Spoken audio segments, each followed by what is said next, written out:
diciamo che sono stati faticosi ma sicuramente ricchi di soddisfazioni, perché oggi se guardiamo la realtà siamo andati oltre le più rosee aspettative. Sicuramente il museo oggi è una realtà ben inserita, apprezzata, conosciuta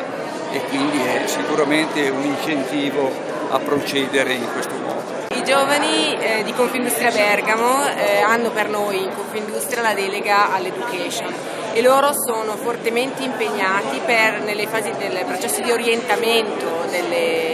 verso le scuole, verso l'istruzione tecnico-scientifica, perché le nostre aziende in questo momento hanno bisogno assolutamente di profili tecnici e scientifici per riuscire a superare questo momento difficile e puntare sull'innovazione e sull'internazionalizzazione, che sono i due assi fondamentali che possono aiutarci a uscire da questo momento. È molto importante per le imprese essere sempre vicini al mondo della scuola, ma è molto importante anche per la scuola stare vicini al mondo dell'impresa. Le necessità e le opportunità reciproche si devono quindi mischiare ed omogeneizzare per poter essere colte al meglio, per dare la possibilità ai giovani studenti di poter accedere in modo più fluido al mondo del lavoro e anche in modo discontinuo. La formazione professionale non deve essere vista come una seconda scelta, ma potrebbe essere vista come un passo d'accesso nel mondo del lavoro con la possibilità poi in modo discontinuo di andare a approfondire materie che si ritrovano di maggiore interesse. È un'esperienza secondo me eccezionale, di cui devo dire come trevigliese vado fiero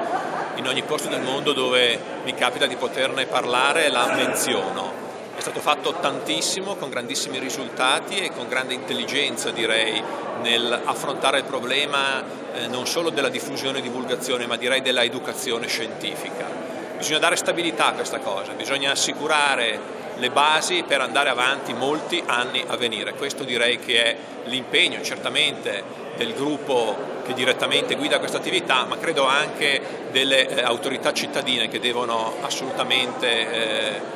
lavorare per rendere possibile la permanenza di questo tipo di attività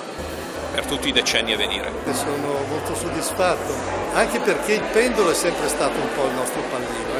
Chi ci ha visitato l'esplorazione i primi anni, anche proprio la sera dell'inaugurazione, ricorderà di aver visto lì dove adesso c'è il pendolo un cartello con scritto pendolo di Foucault, punto di domanda, quindi era come dire una specie di promessa per il futuro. Solo che poi l'attività del museo è andata ampliandosi notevolmente, è stata molto impegnativa, quindi il pendolo è stato sempre messo un po' da parte. Adesso, in occasione del quinto anniversario, volevamo fare qualche cosa di significativo e allora siamo ritornati al nostro progetto. Il pendolo di Foucault è stato il primo esperimento che ha permesso di verificare